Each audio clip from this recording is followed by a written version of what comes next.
Episode की शुरुआत में हम एक दिन पहले का सीन देखते हैं जहाँ पर ज़ैंग उस मेंशन के वहाँ से अपने कलीग के साथ गुजर रहा था, जहाँ पर वो शिव का नाम देखता है स्टैंड अप कॉमेडी के लिए।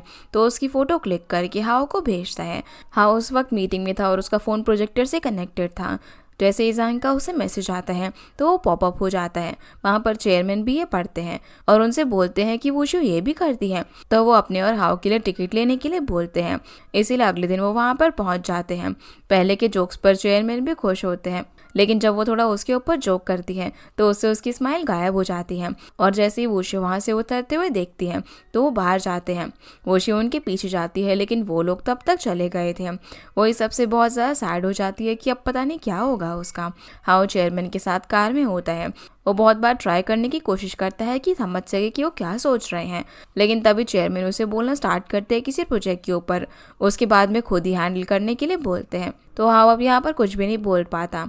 वहीं वो शिव लान के साथ घर में होती है। वो रिग्रेट करते हुए लान से बोलती है कि अभी चेयरमैन क्या करेंगे मेरे साथ। तो लान उसे बोलती है कि तुमने कंपनी में थोड़ी ना किया है, ये सब तुमने बाहर बोला है, और वैसे भी स्टैंड अप कॉमेडी में रोस्ट ही तो करते हैं ना, ये एक आर्ट है जो कि हर कोई नहीं कर सकता। जो सुनकर वो शिव अपने आप को मनाती है कि ये सच है, लेकिन फिर से डर कर बोलती है कि नहीं, ऐसा नहीं हो सकता, क्योंकि ये चेयरमैन नहीं समझेंगे, उनके लिए वो तो बेइज्जती ही है ना। तभी वो शिव बोलती है कि मैं हाउ से पूछती हूँ कि क्या करना चाहिए। वो उसे टेक्स्ट करने ही वाली होती है, लेकिन उसे कुछ टाइप करते हुए देखकर वेट करती है। इधर हाउ ज़ैंग के साथ ड्रिंक करते हुए लिख रहा होता है कि सॉरी बोल देना, लेकिन फिर से डिलीट कर देता है कि मैं भला हूँ कौन उसके लिए जो उसे ये बताऊँ। ज़ैंग भी इस बात पर हाँ बोलता है। वो शिव बार बार रात को उठकर फ़ोन चेक करती है कि कहीं हाउ ने कुछ सजेशन तो नहीं भेजा, लेकिन उसने उसे कुछ भी नहीं होता है, जिससे वो अनॉय हो जाती है। अब वो डर रही होती है कि कल चेयरमैन को कैसे फेस करेगी, क्योंकि कल मीटिंग होती है जिसमें चेयरमैन भी आने वाले थे। अगले दिन अब वोशी ऑफिस में जाती है और हर जगह पर एलिवेटर हो चाहे कैफेटेरिया, वो इसी के बारे में सोच रही होती है कि उसका क्या होगा। लोगों की बात सुनकर और भी ज़्यादा स्ट्रेस लेती है। फिर वो जब अपने डेस्क पर होती है तो शाओलिन वहाँ कोई ड्रामा देख रही थी। वो अचानक से चेयरमैन बोलती है, जिससे कि वो शाओ जल्दी उठकर बोलती है कि क्या हो गया, चेयरमैन ने क्या बोला। शाओलिन उसे बताती है कुछ नहीं, वो तो ड्रामा की बात कर रही थी। अगले सीन में वोशियो मीटिंग में जाती है। वहाँ पर भी वो काफ़ी ज़्यादा नर्वस हो रही थी। ये चीज़ पांग देखकर उससे पूछती है कि तुम ठीक हो क्या, जिस पर वो हाँ बोलती है। तभी चेयरमैन का सेक्रेटरी आकर बताता है कि चेयरमैन आज नहीं आ रहे हैं। इससे वो खुश होकर रिलैक्स करके मीटिंग पर फोकस करती है। अब जब वो शिव अकेली होती है तब वो हाउ को कॉल करती है इस बारे में बात करने के लिए। तो वो कहता है कि वो मीटिंग के बाद में बात करेंगे, जिस पर वो हाँ बोलती है। वो शिव फिर लान के साथ बास्केटबॉल कोर्ट में होती है। वहाँ पर वो रिग्रेट करते हुए बोलती है कि क्या इससे मेरी जॉब चली जाएगी और मेरा क्या होगा। तभी उसे हाव का कॉल आता है। उसे बाहर में मिलने के लिए बुलाती है और लान घर पर जाती है उसके पार्सल रिसीव करने के लिए। जब वो ले रही होती है तभी उसके डैड का कॉल आ जाता है, जो कि उससे पूछते हैं कि तुम्हारे कार्ड से पैसे यहाँ पर शंघाई में कटे हैं, कहीं किसी और ने इसे यूज़ तो नहीं किया, मैं पुलिस को कॉल करता हूँ। जो सुनकर वो बोलती है कि मत करो, मैंने ये यूज़ किया है और मैं यहाँ पर आई हुई हूँ। उसके डैड उसे डांटने लग जाते हैं कि तुम भला कॉलेज छोड़कर यहाँ पर कैसे आ सकती हो। लान अब थोड़ा फ्रस्ट्रेट होकर बोलती है कि मुझे कुछ फ्री टाइम चाहिए था, मैं बाद में वापस चली जाऊँगी। लेकिन उसके डैड नहीं मानते और बोलते हैं कि अगर तुम नहीं जाओगी तो मैं तुम्हारा कार्ड कैंसिल करवा दूंगा। जिस पर लान ओके बोलकर फ़ोन कट कर देती हैं।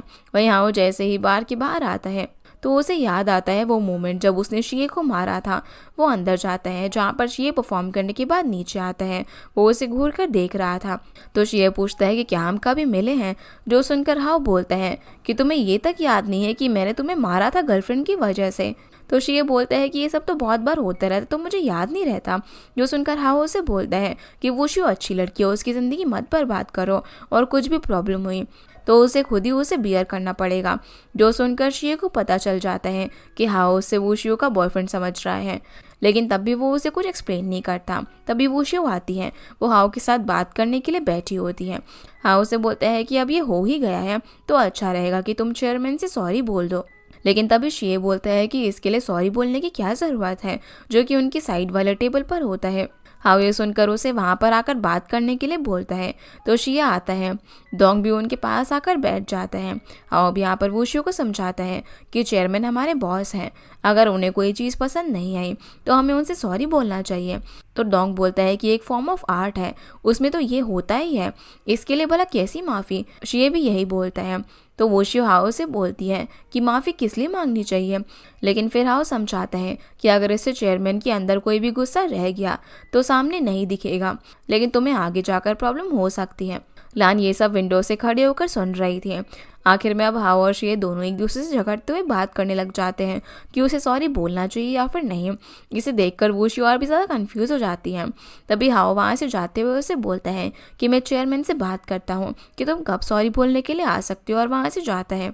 फिर काओ अपने ब्रदर इन लॉ के साथ ड्रिंक कर रहा था, उसकी वाइफ भी वहाँ पर होती है। काओ का ब्रदर इन लॉ उसे बोलता है कि आप लोगों ने मुझसे जो पैसे दिए थे इस बार को खोलने के लिए वो वापस कर दो। जो सुनकर काओ शॉक हो जाता है, उससे बोलता है कि तुमने तो कहा था कि तुम इन्वेस्टमेंट कर रहे हो और पैसे लोन पे नहीं दे रहे हैं। तो बोलता है कि पेपर वर्क कहाँ है बताओ, हम रिलेटिव है तो इसीलिए मैंने तुम्हें पैसे उधार दिए हैं और अभी मुझे वापस चाहिए। कॉप थोड़ा गुस्से में बोलता है कि तुम हमारे साथ भला अभी ऐसे कैसे कर सकते हो, अभी तुम्हें दिख रहा है कि बार अच्छा नहीं चल रहा है तो तुम ये करना चाहते हो। इस पर वो कहते हैं वो बार तो कब का बंद कर देना चाहिए, बस तुम्हारा जो स्टैंड अप कॉमेडी का सपना है उसके लिए ही तुम ये सब चला रहे हो ना, नहीं तो वहाँ पर कुछ भी नहीं चलता, मुझे सिर्फ मेरे पैसे चाहिए। जो सुनकर काओ ओके बोलता है कि मैं दे दूंगा। जिस सबकी टेंशन की वजह से काओ अकेला बार के बाहर बैठकर स्मोक और ड्रिंक कर रहा था। अगले दिन फिर हाओ और चेयरमैन कार में होते हैं। यहाँ पर ये लोग काम की बात कर रहे थे। तभी बीच में हाओ उससे पूछता है कि क्या आपके पास कल कुछ टाइम है, जिस पर वो हाँ बोलता है। तो ये सुनकर हाओ कहता है कि वूशियो को आपसे सॉरी बोलना था, जिस पर चेयरमैन ओके बोल देते हैं। फिर हम वूशियो को सीवीएस में जाते हुए देखते हैं। वहाँ पर उसे चेयरमैन के असिस्टेंट से कॉल आता है कि चेयरमैन तुमसे मिलना चाहते हैं, उनके पास 10 मिनट है। वूशियो हाँ बोलती है कि मैं आ जाऊँगी, और फ़ोन हैंगअप करते ही वो अपॉलॉजी लिखने लग जाती है।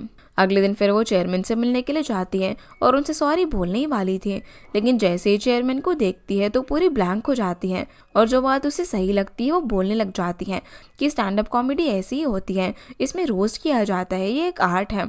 ये सब बताने लग जाती है, जिससे चेयरमैन का मूड खराब होने लग जाता है। तभी वहाँ पर कोई और बिजनेसमैन आता है जिसने उनकी थोड़ी बात सुन ली होती है कि वो स्टैंड अप कॉमेडी की बात कर रहे हैं, और बोलता है कि मैं बहुत ही इंटरेस्टेड हूँ, मैंने शोज़ भी देखे हैं फॉरेन में। जो सुनकर वो उससे बात करने लगती है। चेयरमैन भी बोलता है कि ये बहुत ही अच्छा है, और हमारी ये जो एम्प्लॉय है ना वो स्टैंड अप कॉमेडी करती भी है। वो वोशियो को करने के लिए बोलता है तो वोशियो परफॉर्म करती है। वो अब उससे इम्प्रेस होता है और उसकी तारीफ करता है कि वो कितनी अच्छी है इसमें। अब जब ये लोग लंच के लिए बैठे होते हैं, जिसमें वोशियो को भी ज्वाइन करने के लिए बोलते हैं, तो उसे जाना पड़ता है।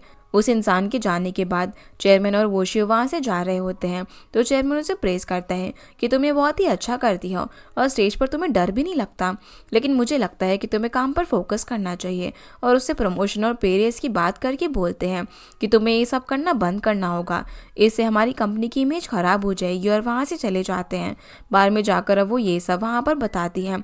तो लान उससे बोलती है कि ये अच्छा है, तुम्हें प्रमोशन मिलेगा, वैसे भी तुम्हारी ये हॉबी ही थी ना, तो तुम्हें इसे कभी तो बंद करना ही है, तो अभी कर लो। तभी काओ आकर उसे बोलता है कि तुम अभी यहाँ पर परफॉर्म करो, तुम बहुत ही अच्छा करती हो और लोगों को हंसाओ। ये सब उसे बोलकर वो अपने आप को ही एनकरेज कर रहा था बार को चालू रखने के लिए।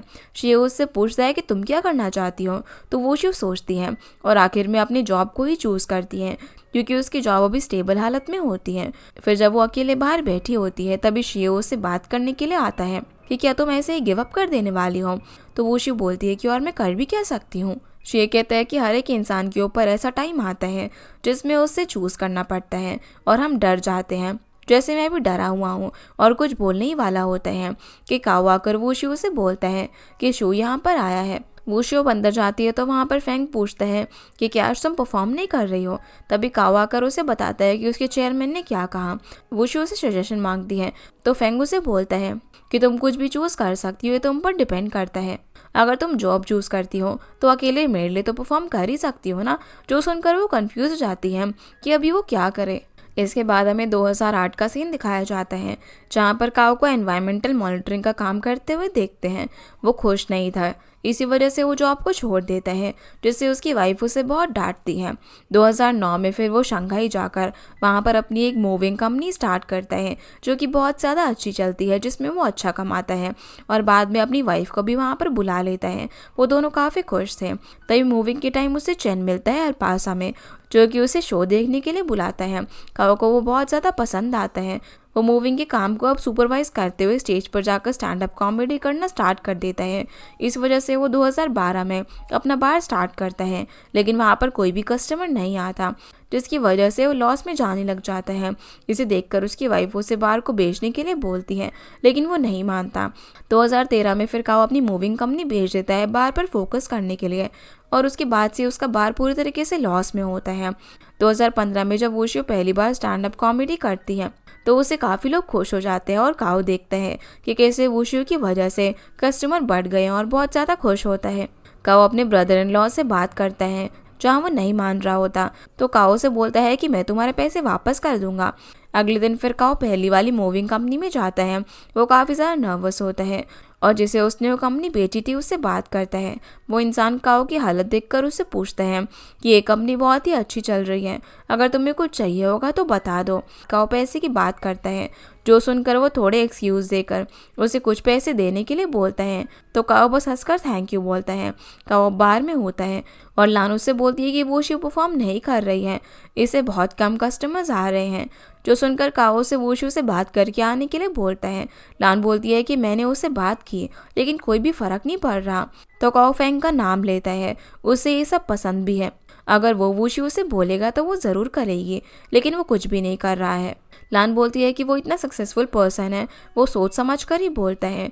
तो काओ उससे पूछता है कि क्या तुम्हारे पास फेंग का नंबर है। लान अब उसे हाँ बोलकर कॉल लगाती है। फेंग हॉर्स राइडिंग कर रहा था, वो कॉल पिक करता है, तो लान उसे बोलती है कि काओ को उससे बात करनी है। वो ओके बोलकर उससे बात करता है। काओ उसे यहाँ पर डायरेक्टली बात करता है कि क्या आप हमारे बार के साथ बिजनेस कर सकते हो। इसे सुनते ही फेंग बोलता है कि ओके, अब वेडनेसडे को रात में मिलते हैं।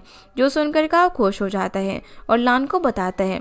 फिर हम देखते हैं कि फेंग के साथ वूशू भी होती है हॉर्स राइडिंग के लिए।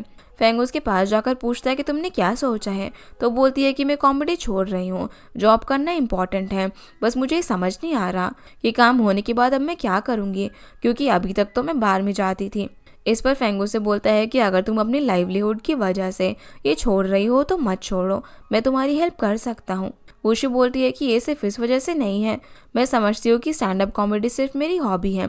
तो फेंग बोलता है कि बहुत लोग हैं जिन्होंने लाइफ में अपनी हॉबी को परस्यू किया है और अच्छी लाइफ भी जी है।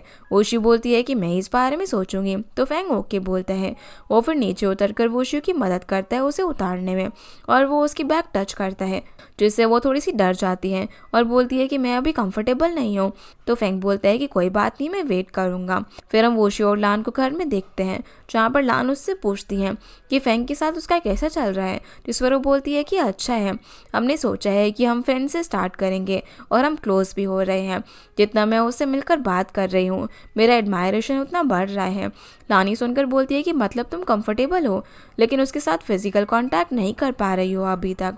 इस पर वूशू हाँ बोलती है, जो सुनकर लान उससे बात करती है कि तुम्हें इसके बारे में कुछ करना चाहिए, और उसे जोक करने लग जाती है। अगले दिन फिर हम काओ को उसके ब्रदर इन लॉ को पैसे देते हुए देखते हैं। वो एक और नोट काउंट कर रहा होता है। ये देखकर काओ बोलता है कि मैं जाता हूँ, मुझे फेंग से मिलना है। ये सुनते ही वो पूछता है कि तुम उस इन्वेस्टर फेंग की बात तो नहीं कर रहे हो। काओ हंसकर इस पर हाँ बोलता है। काओ उसे फोटो दिखाता है कि हमारी एक स्टैंड अप कॉमेडियन का बॉयफ्रेंड है और आज मैं इन्वेस्टमेंट की बात उससे करने के लिए जा रहा हूँ। इसे सुनते ही वो उसे बटरअप करना चालू कर देता है और उसे बोलता है कि ये पैसे आप ही रख लो, मुझे ना आप इन्वेस्टर बना रहने दो, और आज ना अपने साथ आप मुझे फेंग से मिलवा दो। ये देखकर काओ उसे मना कर देता है कि मैं ऐसे लोगों के साथ काम नहीं करता। काओ अब खुश होकर बार में टाई पहन रहा होता है। डोंग ये देखकर पूछता है कि ये क्या हो रहा है। तभी लान आकर बताती है कि यहाँ पर इम्पोर्टेंट इन्वेस्टर आ रहे हैं उनसे बात करने के लिए। शे भी आकर ये बात सुनता है। फिर वोशी जब ऑफिस में होती है तब फेंग को टेक्स्ट करके पूछती है कि वो क्या कर रहे हैं, तो बताता है कि वो बार में काओ से मिलने के लिए जा रहे हैं। वोशी सरप्राइज होती है ये सुनकर। वहीं फेंग को दिखाने के लिए काओ ने बार में बियर हाफ प्राइस में और अच्छे कॉमेडियन को कॉमेडी करने के लिए कहा होता है, इस वजह से आज अच्छे कस्टमर होते हैं। फेंग वहाँ पर आता है, काओ से बात करना शुरू करता है और उसे अपना प्लान बताता है कि वो इस बार को बड़ा करके एक स्टैंड अप कॉमेडी का प्लेटफॉर्म बनाना चाहता है। बस 1 मिलियन की इन्वेस्टमेंट चाहिए होगी, जो कि बहुत ही अच्छे प्रॉफिट में कन्वर्ट होगी। फेंग ये सुनकर उसे कॉन्ग्रेचुलेट करता है, लेकिन बोलता है कि मैं इसमें इन्वेस्ट नहीं करूँगा, इसमें कोई भी प्रॉफिट नहीं होगा। जो सुनकर काओ उसे बोलता है कि देखो कितना अच्छा हमारा बार चल तो रहा है। तो फेंग उसे सब कुछ समझाता है कि मैंने बोर्ड पढ़ा है, आज तुमने कॉस्ट कम किया है, इसी वजह से यहाँ पर इतने लोग आए हैं, ऐसे प्रॉफिट नहीं हो सकता और मैं ऐसे प्रोजेक्ट में इन्वेस्ट नहीं करता जो कि लॉस में जाने वाला हो। ये सुनकर लानू से बोलती है कि तो फिर तुम वोशी को क्यों सपोर्ट कर रहे हो इसके लिए। वहाँ पर वोशी भी पास में होता है जो उसकी बातें सुनता है। तो फेंग उसे बताता है कि मैं उसे पसंद करता हूँ, वो कुछ भी चूज़ कर सकती है, मैं उसे हमेशा सपोर्ट करूँगा, मैरिज के लिए ये इंपॉर्टेंट है। जो सुनकर लान थोड़ा सा अनॉय होकर बोलती है कि अभी तुम इससे बहुत ही दूर हो, वोशी ने कुछ भी नहीं सोचा है। तो फांग बोलता है कि लेकिन मैं यही चाहता हूँ और कुछ और काम है, ये बोलकर वहाँ से चला जाता है। तो काओ भी उसे गुड बाय बोलता है। उसके जाने के बाद अब वोशी आकर पूछती है कि फांग कहाँ पर है, तो बताते हैं कि वो चला गया। उसके बाद सभी लोग साथ में बैठे होते हैं। वहाँ पर वोशी काओ से पूछती है कि कोई फाइनेंशियल प्रॉब्लम चल रही है क्या, तो बताने के लिए तैयार नहीं होता। तब लान सभी को बताती है कि कैसे उसने अभी अपने ब्रदर इन लॉ को पैसे दिए हैं और अभी जो पैसे हैं उसे सिर्फ 3 महीने के लिए बाहर चल सकते हैं। वोशी ये सुनकर अपनी सेविंग देने के लिए बोलती है, लेकिन काओ मना कर देता है कि इसे बाहर सिर्फ कुछ ही दिन चलेगा। वैसे भी इतने बड़े बिजनेसमैन ने बोल दिया है कि इसमें कोई भी प्रॉफिट नहीं हो सकता, तो इसे भूल ही जाते हैं। जो सुनकर दोंग बोलता है कि अभी बार बंद हो गया तो हम किधर परफॉर्म करेंगे। तो शियो ने बहुत सारे लोगों के एग्जाम्पल देकर उन्हें मोटिवेट करता है कि हमें मेहनत करते रहनी चाहिए और इस तरीके से हार नहीं माननी चाहिए। जो सुनकर लान बोलती है कि हमें इमेजिन करना चाहिए कि कैसे हमारा बार इतना पॉपुलर होगा कि यहाँ पर टिकट खरीद कर लोग आया करेंगे और हम अलग अलग जगह परफॉर्म करेंगे। जो सुनकर काओ भी अपने आप को मोटिवेट करता है। वोशी फिर अकेले बार के बाहर खड़ी होती है। तभी वहाँ पर शियो से आकर बोलता है कि स्टैंड अप कॉमेडी मत छोड़ो और चला जाता है। अगले सीन में फिर हम फेंग को कुछ लोगों के साथ बात करते हुए देखते हैं। वो दोनों उसे प्रेज कर रहे होते हैं कि कैसे उसने समझा कि कौन सा प्रोजेक्ट प्रॉफिटेबल हो सकता है और उसमें इन्वेस्ट किया जब कोई भी नहीं मान रहा था। वोशी भी वहीं पर होती है जो कि बार के बारे में सोच रही थी और ये सब बातें सुनते ही फेंग से पूछती है कि तुम क्यों सोचते हो कि ये प्रॉफिटेबल नहीं होगा। तो फेंग उसे समझाता है कि यहाँ पर कितने कम लोग इसे जानते हैं और इंटरेस्टेड भी नहीं है, ये बिल्कुल ही इम्पॉसिबल है। तभी वोशी बोलती है कि हम एक बेट लगाते हैं, अगर हमने एक थिएटर में 500 लोगों को लाकर ये शो किया तो तुम इन्वेस्ट करोगे। फेंग पहले मना करता है लेकिन फिर से उससे बोलता है कि अगर तुमने बिना किसी हेल्प के कर लिया तो मैं ज़रूर करूँगा। जिस पर वोशी खुश होकर ओके बोलती है। फिर वो बार में जाकर ये सारी चीज़ें सभी को बताती हैं जिससे कि वो लोग भी खुश हो जाते हैं। काओ बोलता है कि थिएटर के लिए मैं देखता हूँ। शियो वोशी से पूछता है कि तुम भी परफॉर्म करोगी क्या, लेकिन वो मना कर देती है और बोलती है कि मैं नहीं इसे ऑर्गेनाइज करूँगी। इस तरीके से सभी लोग अपना अपना काम बांट लेते हैं। अगले सीन में वोशी ऑर्गेनाइज करने के काम में लग जाती है। तभी उसे फेंग का कॉल आता है कि क्या हम आज मिल सकते हैं, पर वो बोलती है कि मैं बेड के लिए बिजी हूँ। तो फेंग उसे बाद में मिलने के लिए बोलकर फ़ोन कट कर देता है, लेकिन फिर साइड में जो गिफ्ट होता है उसकी तरफ देखता है। वहीं शिया और लान बार में आते हैं जहाँ पर वोशी उनसे पूछती है कि थिएटर का क्या हुआ। तो वो सैड होकर बताते हैं कि कोई भी मानने के लिए तैयार नहीं है क्योंकि हम रेगुलर नहीं हैं। वोशी भी बताती है कि मुझे भी ऑर्गेनाइज करने के लिए कोई कंपनी नहीं मिल रही। उसके बाद हम काओ को फिर से उसके ब्रदर इन लॉ के साथ देखते हैं। काओ उससे पूछता है कि क्या तुम मेरे इन्वेस्टर बनकर मुझे पैसे दे दोगे। जो सुनकर वो उसे एक मोकिंग स्माइल देता है और हम काओ को सैड होकर बस में बैठे हुए देखते हैं और वो उस टाइम को याद कर रहा होता है कि कैसे वो जो भी स्टैंड अप कॉमेडी किया करता था। इसके बाद हम डोंग को अपने फ्रेंड के साथ एक लड़की को प्रपोज करता हुआ देखते हैं, लेकिन सब कुछ उसके फ्रेंड उसकी तरफ से बोलते हैं। वो लड़की डोंग को इंसल्ट करने लग जाती है, जिससे डोंग की जो एंजाइटी और शाइनेस होती है वो ख़त्म हो जाती है और उससे पूछता है कि मैं क्या करूँ जो कि तुम मुझे पसंद करो। तो वो उसे किसी बड़े स्टेज पर लोगों के सामने परफॉर्म करने के लिए बोलती है। डोंग अब हाँ बोलकर वहाँ से चला जाता है। फिर हम उसे उसके डॉम में गाने की प्रैक्टिस करता हुआ देखते हैं, लेकिन उसे उसके रूममेट बहुत ज़्यादा तंग हो जाते हैं और उसे काओ के बार में लेकर जाते हैं। वहाँ ड्रिंक करते हुए डोंग उन सभी को बता रहा होता है कि वो उन लोगों से कितना अच्छा है और कैसे उस लड़की ने उसे रिजेक्ट किया। ये सब बातें काओ सुन लेता है और उससे बोलता है कि तुम यहाँ पर परफॉर्म करने का ट्राई क्यों नहीं करते स्टैंड अप कॉमेडी में। डोंग को कुछ भी पता नहीं होता, वहाँ जाकर स्टेज पर बोलता है जैसे कि सभी लोग खुश होते हैं। उसके बाद काओ उसे बोलता है कि तुम यहाँ पार्ट टाइम जॉब करके परफॉर्म करना, इससे तुम्हारी बेड भी पूरी हो जाएगी और पैसे भी मिलेंगे। डोंग इसके लिए मान जाता है। फिर हम हाओ को ऑफिस में स्टैंड अप कॉमेडी का वीडियो देखते हुए देखते हैं। वो बहुत ज़्यादा खुश होता है। तभी चेयरमैन का दूसरा असिस्टेंट आकर बोलता है कि आज चेयरमैन का मूड खराब है और सभी को डांट पड़ रही है। जो सुनकर हाउ बोलते हैं कि फिर मैं आज प्रपोजल नहीं दूंगा, लेकिन असिस्टेंट वूशियो की बात करता है कि उसका प्रमोशन होने वाला है, तुमने उसकी हेल्प की इस वजह से। हाउ बोलता है कि हम लोगों के बीच कुछ नहीं है, मैंने ऐसे ही कंपनी की नॉर्मल कलीग समझकर उसकी हेल्प की टाइम फिक्स करने के लिए उसे चेयरमैन से सॉरी बोलना था। तो अब हाउ जब घर जाते हैं तो देखते हैं कि हु भी आज उनके घर पर आई हुई थी।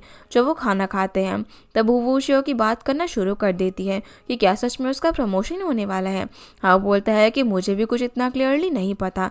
तभी हु बोलती है कि हाउ कितना अच्छा है, इतना सब कुछ होने के बाद भी उसने वूशियो की हेल्प की। तभी हाउ की मॉम बोलती है कि तुमने क्यों किया, वो कितनी खराब लड़की है। उसके बाद हु भी उसे ज्वाइन करके बोलती है कि वो लड़की सच में बहुत ज़्यादा कनिंग है, अभी ना वो अपने असली रंग दिखा रही है। जो सुनकर हाउ ने शांत होने के लिए बोलता है कि वूशियो ऐसी नहीं है, मैं उसे आगे जाने से हमेशा रोकता रहता था, अगर मैं बीच में नहीं आता तो वो कब की यहाँ तक पहुँच चुकी होती। इसके बाद हम एक इंसान को अपने ऑफिस से पार्किंग में आता हुआ देखते हैं। वो बार बार पीछे देखता है जैसे उसका कोई पीछा कर रहा हो। जैसे अब वो कार का डोर खोलने वाला था तभी अचानक से वूशियो उसके सामने आ जाती है और वो उसे उनके शो का एजेंट बनाने के लिए प्ली करती है, लेकिन वो नहीं बोलता। अब वो जिद करके उसके कार में बैठ जाती है और उसे बोलती है कि आप एक बार हमारा शो बार में आकर देखो, उसके बाद ही आप डिसाइड करना। वूशियो मान ही नहीं रही होती है, इसलिए वो पर्सन ओके बोलते हैं।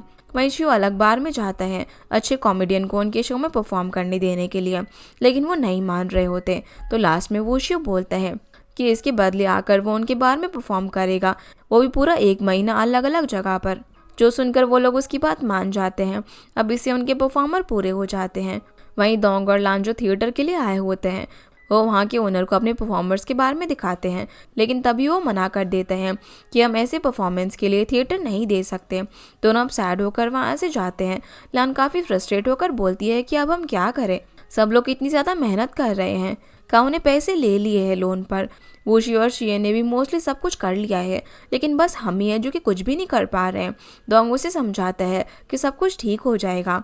तभी वो बाहर उस ओनर को आते हुए देखते हैं। उसके पास जाकर उसका फ़ोन लेकर भाग जाते हैं। पीछे से लान आकर उस इंसान से बोलती हैं कि मुझे पता है कि वो कहाँ पर होगा, मैं आपको वहाँ पर लेकर जाती हूँ। वहीं वूशी उस एजेंट को बार में लेकर आती हैं। तभी लान भी उस ओनर को वहाँ पर लेकर आ जाती हैं और वो अभी दोंग से फ़ोन लेकर आती हैं। वो उसे बोलते हैं कि अगर वो 10 मिनट में नहीं आया तो पुलिस को कॉल कर दूंगा, जिस पर वो ओके बोलती है। उन्हें देखकर अब शिये सबसे पहले परफॉर्म करना शुरू करता है। वो दोनों ही ये देखकर खुश होते हैं। तभी दोंग भागते हुए आता है और लान उसे खींचकर पीछे लेकर आती हैं और पूछती है कि तुम भला ऐसी हरकत करके किधर चले गए थे। वो पूरा स्वेट में कवर्ड होता है और बोलता है कि अगर मैं ही नहीं करता तो वो यहाँ पर आकर इस शो को कैसे देखता, और मैं पूरा भागते हुए यहाँ पर आया हूँ। अगर रास्ते में ही उसने पुलिस को कॉल कर दिया होता तो भला मेरा क्या ही होता। जो सुनकर लान उसे ड्रिंक देकर बोलती है कि अब से ऐसा कुछ मत करना, और दोनों स्माइल करते हैं। उसके बाद ही सभी सेलिब्रेट करते हैं ये सब रिजॉल्व होने की वजह से। फिर हम शिये को अलग बार में जाकर परफॉर्म करता हुआ देखते हैं और लान और वूशी को उनके शो के पैम्पलेट बांटते हुए देखते हैं। वो पैम्पलेट फेंक देखता है और खुश होता है।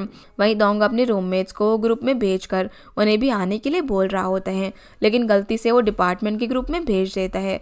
इससे उसकी फ्रेंड उसे टीज करते हैं कि ये तुमने केके को दिखाने के लिए किया है ना। दोंग बताता है कि नहीं, ऐसा कुछ भी नहीं है। वो सभी अब एक साथ बैठे होते हैं जहाँ पर वूशु सभी से बोलती है कि हमारा बजट इन सब में ही चला गया है, अब भला हम क्या करें। लानी से सुनकर बोलती है कि हमें टिकट के प्राइस बढ़ाने पड़ेंगे, लेकिन दोंग बोलता है कि ऐसे तो फिर कोई भी यहाँ पर नहीं आएगा, कौन इसके लिए भला इतने ज़्यादा पैसे देगा। जो सुनकर वो फिर से इसे बजट में हैंडल करने की कोशिश करते हैं। वहीं यहाँ वो स्टैंड अप कॉमेडी के बारे में देख रहा होता है जब उसे उनका पैम्पलेट दिखता है। इधर वूशी वेन्यू पर होती है सब कुछ चेक करने के लिए। वो स्टेज पर आती हैं तो वहाँ के लोग उसे माइक को चेक करने के लिए बोलते हैं। अब वो जब अपने आप को इंट्रोड्यूस कर रही होती है तो ये सब कुछ ये देख रहा होता है। वूशी माइक पकड़कर वहाँ पर अपने आप को फील करती है कि उसे यहाँ पर कितना अच्छा महसूस हो रहा है। फिर जब वो बार में नीचे सर रखकर सो रही होती है, ये देखकर शिया अपने जैकेट उसके ऊपर रख देता है। वूशी उठती है और उसे घर जाकर आराम करने के लिए बोलती है क्योंकि मैं तो परफॉर्म नहीं करने वाली हूँ। जो सुनकर शिया उसे बोलता है कि मैंने देखा जब तुम स्टेज पर गई थी तुम्हें देखकर ही समझ आ जाता है कि तुम इसी के लिए बनी हो, इसलिए फिर से इसके बारे में ज़रूर सोचना। तभी वहाँ पर हाउ आता है तो शिव वहाँ से चला जाता है। हाउ से आकर बोलता है कि क्या तुम्हें अपने करियर की चिंता नहीं है जो कि ये सब कर रही हो। वूशी बोलती है कि मैं परफॉर्म नहीं कर रही हूँ। तो हाउ उसे बोलता है कि तुमने ऑर्गेनाइज तो किया है ना, और वहाँ से चला जाता है। अगले दिन अब वूशी ऑफिस में होती है जहाँ पर उसे हु बोलती है कि उसे इंटरव्यू के लिए जाना है और उसे जाना ही पड़ता है। वो इन सबको टेक्स्ट करके बताती है कि मोस्टली मैं आज वहाँ पर प्रेजेंट नहीं रह पाऊंगी। जो सुनकर वो थोड़े से सैड हो जाते हैं, लेकिन फिर से अपने काम में लग जाते हैं। वो सभी अब परेशान होते हैं क्योंकि बहुत ही कम लोगों ने टिकट लिया होता है। वहीं वोशी जब इंटरव्यू के लिए गई होती है तो वहाँ पर जल्दी काम खत्म करके निकलने की कोशिश करती है। यहाँ और फेंग भी इस शो में आने के लिए निकलते हैं।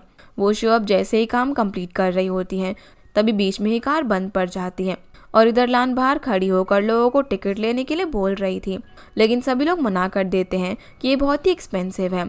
तभी एक लड़की टिकट खरीदती है जब लान उसके लिए थोड़ा कम प्राइस करती है। अंदर का और सभी लोग काफ़ी ज़्यादा टेंस होते हैं कि इतने कम लोग हैं। तभी दोंग अपने साथ अपने क्लासमेट्स को लेकर आता है। ये देखकर वो लोग थोड़े खुश होते हैं और दोंग को प्रेस करते हैं कि तुमने अच्छा किया। वो इससे काफ़ी खुश होते हैं। वहाँ पर फेंग आता है और हाउ अभी बाहर ही खड़ा हुआ था। उसे समझ नहीं आ रहा होता कि वो वूशु के लिए खुश हो या फिर दुखी। वहाँ पर काओ का ब्रदर इन लॉ भी आता है जो कि फेंग को देखकर बोलता है कि मैं यहाँ पर आपसे मिलने के लिए आया हूँ। काओ ने बोला है कि आपने इसमें इन्वेस्ट किया है, लेकिन फेंग बस ग्रीट करके बाद में बात करने के लिए बोलता है। तभी काओ को एक परफॉर्मर से मैसेज आता है कि मेरा एक्सीडेंट हो गया है तो मैं नहीं आ पाऊंगा। इससे ये लोग काफ़ी टेंस हो जाते हैं कि अभी वो लोग क्या करें।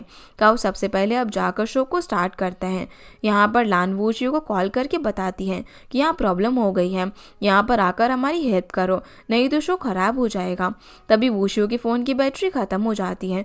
वूशियो को समझ नहीं आता वो अभी क्या करें, तो वो वहाँ से भागते हुए निकल जाती है। वो जब भागते भागते वहाँ से जा रही थी तो देखती है कि वहाँ पर हॉर्स रेंच होता है जहाँ पर फेंग उसे लेकर आया होता है। वूशियो वहाँ से हॉर्स लेकर उस पर जाती हैं और जब वो रोड से जा रही थी तो लोग उसकी वीडियोस और फोटोज ले रहे थे। वूशियो जैसे ही पहुँचती है तो हाओ उसे घोड़े पर ऐसे आते हुए देखकर शॉक हो जाते हैं। वो जैसे ही अंदर जाती है तो हाओ भी वहाँ पर आ जाते हैं। उसके आते ही सभी लोग खुश हो जाते हैं। अब वूशियो बोलती है कि मैं परफॉर्म करूँगी। जो सुनते ही काओ बाहर जाकर अनाउंस करता है कि अभी लास्ट में वूशियो परफॉर्म करेगी। वूशियो फिर परफॉर्म करना शुरू करती है। वो पहले कुछ क्लाइंट्स और फिर एक्स बॉयफ्रेंड पर जोक करती है, जो सुनकर हाओ बहुत ज़्यादा खुश होता है और खुलकर हंसता है। उसके बाद वूशियो फेंग के ऊपर जोक करने लग जाती है कि वो कैसा अमीर है और उसे एक हॉट पॉट के लिए दूसरी सिटी में लेकर गया था। इससे हाओ को अलग फील होता है क्योंकि उसे समझ में आ जाता है कि कहीं ये शिये की तो बात नहीं कर रही। फिर वो थोड़ी दूर पर फांग को देखता है जो कि बहुत ज़्यादा खुश होकर अपलॉज कर रहा था। इससे हाओ की हंसी पूरी तरीके से गायब हो जाती है। अब जैसे ही वूशियो की परफॉर्मेंस खत्म होती है तो फेंग एक बुके लेकर उसके पास जाता है। जो सब कुछ हाओ देख रहा था वह वूशियो को बुके देता है और सभी को आज के लिए कॉन्ग्रेचुलेट करता है। काओ से बात करता है इन्वेस्टमेंट के लिए तो फांग बोलता है कि क्या हमने जो बेट लगाई थी वो पूरी हुई। लान बोलती है कि थोड़ी सी रह गई। इसे सुनकर फेंग वूशियो से बोलता है कि बेट तुम हार गई हो तो मैं ये नहीं कर सकता, लेकिन आज मैं तुम सभी को डिनर के लिए बुलाता हूँ, जिस पर सभी ओके बोलते हैं। फेंग अब जैसे ही वहाँ से जा रहा होता है तभी काओ का ब्रदर इन लॉ आकर उसका नंबर मांगता है और बोलता है कि आपने यहाँ पर इन्वेस्टमेंट किया है ना, मैंने भी यहाँ पर पैसे दिए हैं। तो फेंग उसे डायरेक्टली बताता है कि मैंने कोई भी इन्वेस्टमेंट नहीं करा है और वहाँ से चला जाता है। ये सभी लोग अब यहाँ पर थोड़े से सैड होते हैं, लेकिन तभी वहाँ पर एक लड़की जो कि देखने के लिए आई थी उन्हें आकर बोलती है कि कैसे उसका टाइम ख़राब चल रहा है और ये शो देखकर उसे कितना अच्छा लगा, स्पेशली वूशियो को, और उनसे पूछती है कि वो कहाँ पर परफॉर्म करते हैं ताकि वो उन्हें देखने के लिए आ सके। इसे ये सभी लोग काफ़ी ज़्यादा खुश हो जाते हैं कि आखिर इससे किसी की तो हेल्प हुई। दोंग फिर जब लान से बात कर रहा होता है तब केके उसे बात करने के लिए बुलाती है, जो देखकर लान वहाँ से चली जाती है। केके उसे बोलती है कि तुमने बेट पूरी की है तो अब हम लोग डेट कर सकते हैं, पर दोंग मना कर देता है कि ये सब गलत है और मैं किसी और को पसंद करता हूँ। जो सुनकर वो ओके बोलकर वहाँ से चली जाती है। अगले दिन फिर वोशु जब चेयरमैन से मिलकर उन्हें बताती है कि आप मुझे प्रमोट मत करो, मैं स्टैंड अप कॉमेडी नहीं छोड़ सकती, मैं अपनी ही टीम में अच्छे से काम करूंगी। जो सुनकर चेयरमैन बोलते हैं कि इससे हमारी कंपनी पर फर्क पड़ेगा, तो तुम्हें कंपनी या फिर इसमें से किसी एक को चूज करना पड़ेगा। वोशु अब थोड़ा सोचकर बोलती है कि ठीक है, मैं रिजाइन कर रही हूँ। जो सुनकर चेयरमैन शॉक हो जाते हैं और इसी के साथ हमारा ये एपिसोड यहीं पर खत्म हो जाता है। तो गाइस, ये थी आज की वीडियो एंड होप आप लोग को ये वीडियो पसंद आई होगी। तो इस वीडियो को लाइक कर चैनल को सब्सक्राइब जरूर कीजिएगा। आपसे फिर मिलते हैं इस ड्रामा के अगले एपिसोड में, तब तक के लिए गुड बाय।